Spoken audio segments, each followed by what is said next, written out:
ahli, saudara ahli, tadi saudara menerangkan perihal motif ya.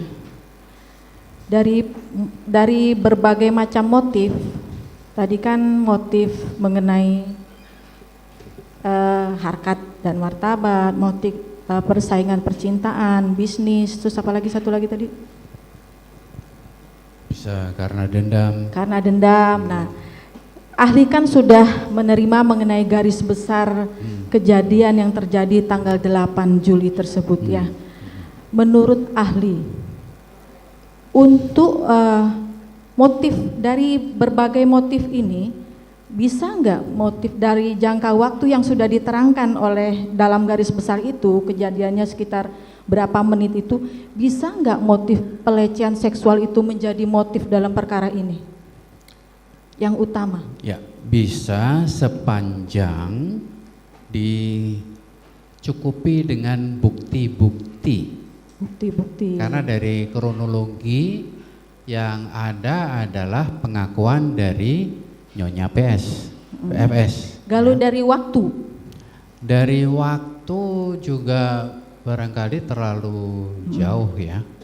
Karena yang menarik begini, bagi seorang perwira tinggi polisi, dia tahu kalau peristiwa perkosaan itu membutuhkan bukti dan saksi.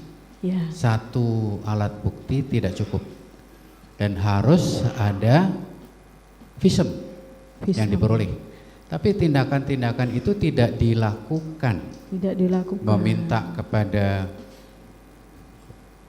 putri untuk melakukan visum agar supaya kalau mengadu kepada polisi alat buktinya cukup. Jadi kalau memang tidak ada dari artiannya kalau tidak ada alat bukti berarti tidak bisa menjadi motif, begitu ya. Nah, dalam hal ini dalam perkara ini tidak ada motif seperti itu. Tidak ditemukan. Tidak ada bukti. Ya, tidak ada buktinya. Menurut ahli gimana? Bisa nggak itu?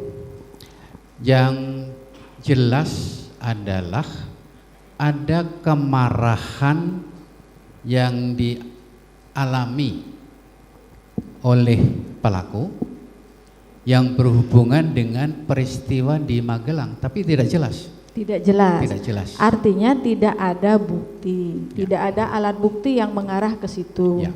Berarti tidak dapat dijadikan motif. Tidak begitu? Bisa. Tidak bisa. Terima kasih. Dilanjutkan. Izin sedikit ahli melanjutkan. Terkait dengan kemarahan tadi, apakah seorang yang marah itu sudah pasti gelap mata dan tidak bisa membuat rencana? Gelap mata dan tidak bisa membuat rencana diwujudkan dalam bentuk pembunuhan yang tidak direncanakan, langsung ya, seketika. Tapi apabila seseorang marah tetapi dia sempat menyusun rencana pengelabuan, penghilangan barang bukti, menurut ahli itu masuk ke dalam masuk ke dalam perencanaan, pembunuhan berencana. Kurang 30 menit lagi, silakan jaksa penuntut umum memanfaatkan waktunya.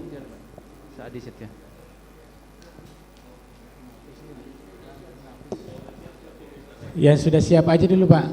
Aduh. Adi Satya. Baik, ahli Adi Satya ya. Saya tanyakan dulu kepada ahli. Tadi ahli sampaikan ada memeriksa hard disk eksternal ya. Ada ya. Ada, itu Pak. Serial numbernya WX41A79HL102 warna hitam. Iya. Mohon waktu Pak, saya tampilkan Pak. Halo? Ya. Mohon waktu saya tampilkan Pak. Oh.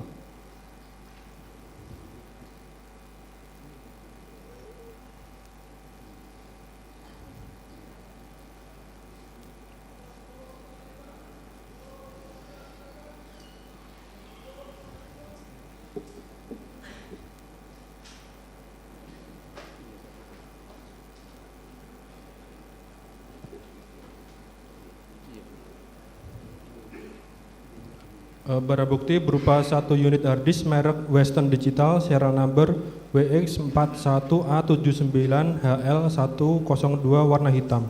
Warna hitam ya. Tertampil di layar. Dan ada 5 flash disk ya? Dan ada 5 flash disk. Warna merah hitam ya? Ya. Baik, itu kapan saksi terima dari untuk diperiksa? Kami terima pada tanggal 12 Agustus 2020. 12 Agustus? Ya. Dilakukan pemeriksaan tanggal berapa? Surat perintah keluar pada 15 Agustus, kemudian berita acara keluar pada tanggal 16 Agustus. Terhadap 6 barang bukti ini ya? 6 barang bukti. Bagaimana cara saksi melakukan tahapan untuk melakukan pemeriksaannya? Gimana Pak? Cara pemeriksaannya bagaimana? Tahapannya? Ya. Dapat saya jelaskan, kami menerapkan 2 SOP terkait dengan pemeriksaan barang bukti digital. SOP yang pertama yaitu SOP mengenai komputer forensik, dan SOP yang kedua yaitu terkait dengan mobile forensik. Terkait dengan SOP komputer forensik, kami terapkan SOP seperti yang di layar. Mulai dari awal kita melakukan identifikasi, foto, pengisian form, kemudian kita gunakan write blocker atau alat untuk mencegah penulisan terhadap barang bukti aslinya, kemudian kita lakukan imaging, duplikasi. Setelah selesai dilakukan imaging, kita lakukan analisa terkait hasil cloningnya. Kemudian dari hasil analisa kita keluarkan berita acara pemeriksaan barang bukti digital dengan nomor barang bukti 289 seperti tampil di depan. Baik, berarti ada tahapannya ya? Ya. Ada pemeriksaan fisik, diawali pemeriksaan fisik ya. Baik, terhadap satu buah hard disk sama 5 flash disk ini termasuk sebagai sistem elektronik atau masuk dalam dokumen atau informasi elektronik? Dalam hal SOP kami menyebutnya barang bukti digital. Barang bukti digital. Barang ya? bukti digital. Baik, untuk 5 flash disk itu hasil dari pemeriksaannya bagaimana? Dari barang bukti ada data atau tidak? Ya. Dari pemeriksaan barang bukti pertama berupa hard disk merek WD ditemukan 1 buah video dengan yang flash disk dulu. Saya tanya yang 5 buah flash disk. Dari kelima flash disk tidak ditemukan terkait dengan maksud pemeriksaan. Sama sekali tidak ditemukan data. Sama sekali tidak ditemukan. Bisa ahli jelaskan di situ sebelumnya ada data yang sudah dihapus? Kami tidak. Jadi yang kami lakukan adalah melakukan pencarian terkait beberapa keyword yang sudah kami tentukan di awal. Cara kami menentukan keyword yaitu membaca terkait dengan dokumen resume yang diserahkan kepada kami. Dengan dasar itu kami menentukan beberapa keyword pencarian. Nah, dari beberapa keyword tersebut kami tidak menemukan data terkait keyword tersebut di dalam flash disk. Sehingga dari hasil analisa kami tidak menemukan data terkait dengan maksud pemeriksaan pada flash disk. Artinya satu data pun sudah tidak ada lagi ya. Terhadap hard disk ya, hard eksternal tadi, itu hasil pemeriksaannya bagaimana? Ya, setelah kami melakukan cloning, kami lakukan analisa, ada ditemukan 1 buah file video dengan ekstensi MP4 yang tersimpan pada folder picture. Di dalam folder picture tersebut ada folder lagi dengan nama folder video project. Di situ ada folder dengan nama video project, kemudian ditemukan 1 file C005 dan seterusnya dengan tampilan seperti di layar. Dari keahlian ahli, apakah situ ada tanggal pembentukan atau dibuat dan juga ada tanggal perubahannya? Dari informasi metadata file tersebut, file itu disimpan ke dalam hard disk eksternal pada tanggal 14 Juli 2022 pukul 12.02 AM. Itu tanggal di copy ya? Tanggal di copy ke dalam hard disk eksternal. Tanggal perubahannya? Di sini tidak ditemukan terkait dengan tanggal perubahan, namun di sini ada informasi terkait kapan file tersebut di export atau disimpan ke dalam hard disk eksternal atau media sebelumnya, yaitu pada tanggal 12 bulan 7 2022 pukul 10.41. Berarti ada media sebelumnya, ada sumber sebelumnya ya? Ada sumber sebelumnya. Seperti di copy gitu ya? Ya. Dari sumber sebelumnya? Jadi saya dapat jelaskan pada tanggal yang sama juga ditemukan pengkopian sebanyak 2.831 item file yang dikopi dalam rentang waktu sekitar 7 menit dimulai pada tanggal 13 bulan 7 pukul 11.59 dan selesai pada tanggal 14 bulan 7 pukul 12.06. Ini dilakukan pengkopian pada sekitar jam 12 dini hari. Berarti tanggal 13 ya. Ini tadi ada media sebelumnya yang untuk dikopi ya. Ya. Itu durasi berapa lama yang proses file yang dikopi? Proses kopi berjalan sekitar 7 menit. 7 Di menit antaranya ada 3 folder utama yang baik. ada Bisa ahli tampilkan? Ya, ini saya tampilkan di depan. Saya tampilkan di layar ada 3 file utama yang yaitu file pertama adalah folder dengan nama B4I key. Kemudian folder kedua adalah folder picture dan folder ketiga adalah folder dokumen. Kita ketahui bahwa folder ini merupakan folder standar atau folder default yang dibuat sistem operasi Windows. Jadi ada 3 file ini yang dikopi pada rentang waktu 7 menit tersebut.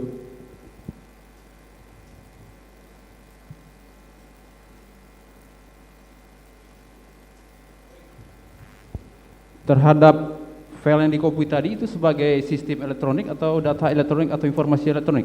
Kami tidak memahami itu karena itu merupakan bahasa dari undang-undang. Kami tidak menyentuh terkait dengan undang-undang.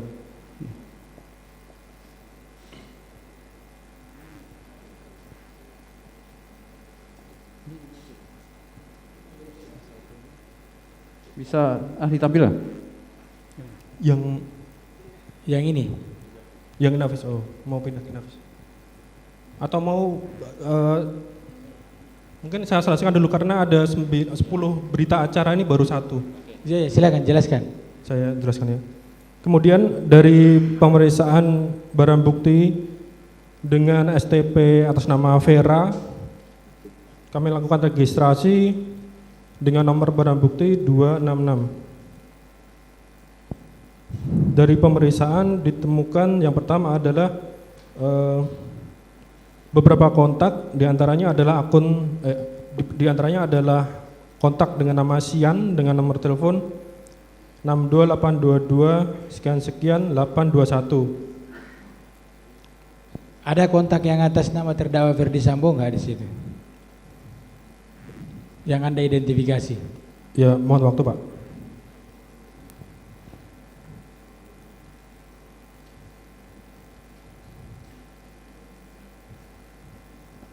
Antara percakapan Richard Eliezer Budihan Lumiu dengan terdakwa Ferdi Sambo ada nggak yang saudara ahli identifikasi? Antara Richard Eliezer dengan Ferdi Sambo? Iya. Ini berarti bukan di barang bukti milik Vera. Mohon waktu Pak. Iya. Aduh. Izin majelis bisa diperpanjang waktunya nggak? Soalnya ini berkaitan dengan data yang dari. Jadi mau kita berikan untuk saksi itu nanti lagi. Iya Kalau Bapak. memang saudara merasa cukup, nanti tinggal 1 saksi saja kan? Tinggal 2 Inavis yang belum. Sementara forensik masih mau mencari itu. Jadi mau diperpanjang berapa lama lagi? 30 menit cukup Bapak Ketua Majelis. Berarti ini kita berikan pada penasihat hukum ya?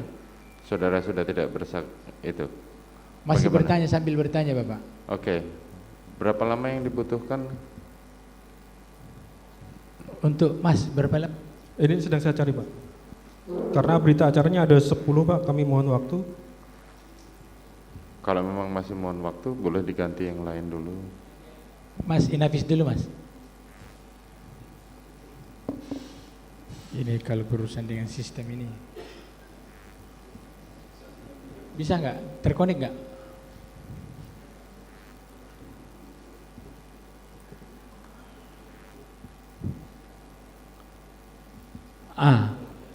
Dari gambar yang ini apa yang ahli bisa jelaskan? Sudah, jelaskan langsung sama Pak Ketua Majelis biar tahu. Izin menjelaskan. Jadi setelah kita mendatangi TKP, kita memasuki TKP, kemudian ini lewat garasi ya? Ya, ini garasi.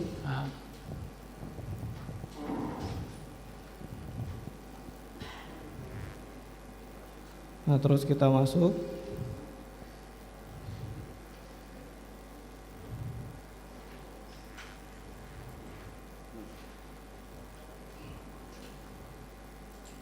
Ini kondisi dalam ruangan itu ya?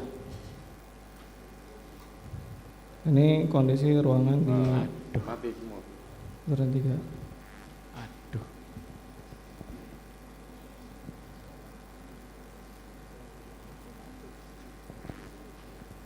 Ya.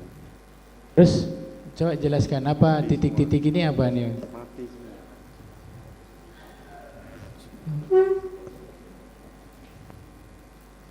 Di sini kita temukan beberapa jejak.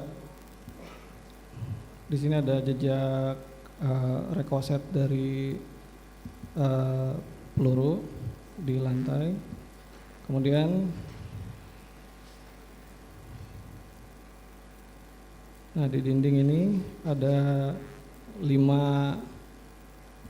lubang peluru bekas tembakan. 5 lubang peluru, terus? Kemudian di sini ada 2 tembakan juga di plafon dan di atas TV ini. Di atas TV dan di atas yang di pojok di atas itu ya? Iya. Nah di sini ada 2. Ada 2. Itu yang saudara ahli temukan itu berapa tembakan semuanya? Manajernya 5 tambah 2, 7 itu? Atau ada tempat lain yang dikenakan tembakan? Izin kita mendasarkan dari olah TKP dulu ya Pak. Iya. Nah jadi dari olah TKP ini yang TKP awal yang dilakukan oleh Polres Jakarta Selatan. Kebetulan Polres Jakarta Selatan identifikasinya ini kepanjangan tangan dari Pusinafis Barreskrim Polri. Terus? Kemudian memberikan data terkait dengan temuan-temuan atau yang ditemukan di TKP itu dibuat dalam bentuk sket TKP. Nah di sini ada poin nomor 1. Nah di sini adalah mayat Brigadir J. Kemudian nomor 2 itu di sini ada temuan 1 buah senjata HS dengan sisa peluru sebanyak 9 butir. Kemudian nomor 3 ini banyak selongsong peluru itu sebanyak 10 butir. Kemudian ada 4 buah proyektil dan 4 buah spirihan proyektil dan 11 bekas tembakan. Ahli, bisa nggak ahli jelaskan kembali ke gambar tadi? Tadi sudah dari awal ahli menjelaskan bahwa menerima informasi awal. Ahli kan datang tanggal 14 ya? 12, tanggal 12. Tentunya tadi juga ahli juga menjelaskan bahwa lokasi sudah tidak natural lagi ya. Siap. Nah, terus mendapatkan informasi yang kami tanyakan, ini berdasarkan keahlian ahli, bagaimana caranya yang ditentukan ini untuk menentukan jarak identifikasi di TKP tadi itu? Supaya bisa dari mana ke mananya gitu.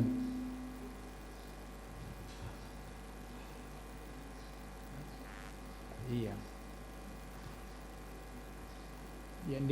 Yang di penembakan itu aja Mas.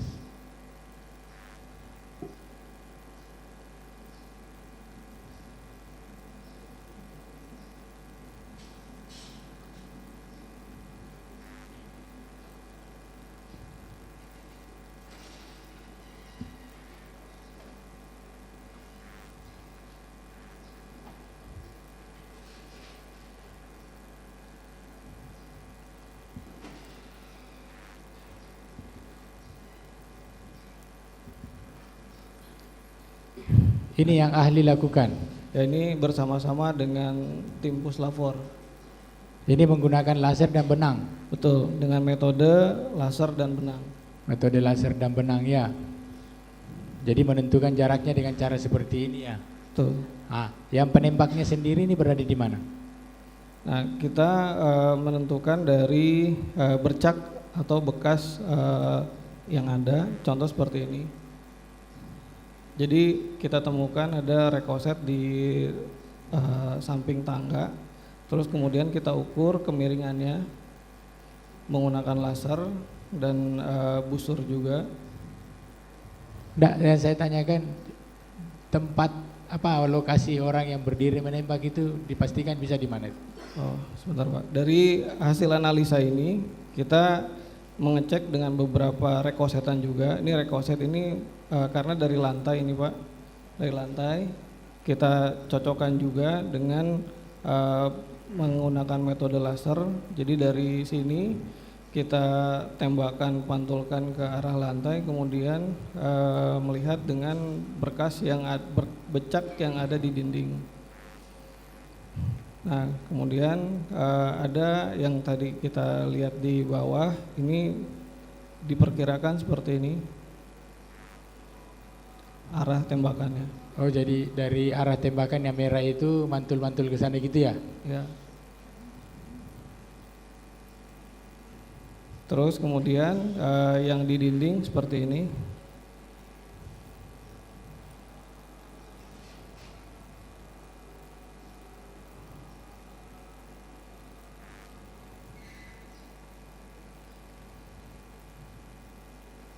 Nah, di dinding total ada 5. Ada 5 tembakan. Yang di belakangnya? Yang di sini ada 2 juga. Oh, ada 2. Ada tembakan lain? Enggak ada, cukup ini. Oh, cukup. Jadi dipastikan di titik merah ini posisi orang yang menembak itu, gitu? Ya. Kalau untuk posisi yang penembak si si korban bisa teridentifikasi enggak dengan keahliannya? Untuk posisi kita tidak bisa menentukan untuk posisi penembakan, tapi yang kita analisa ini adalah arah tembak.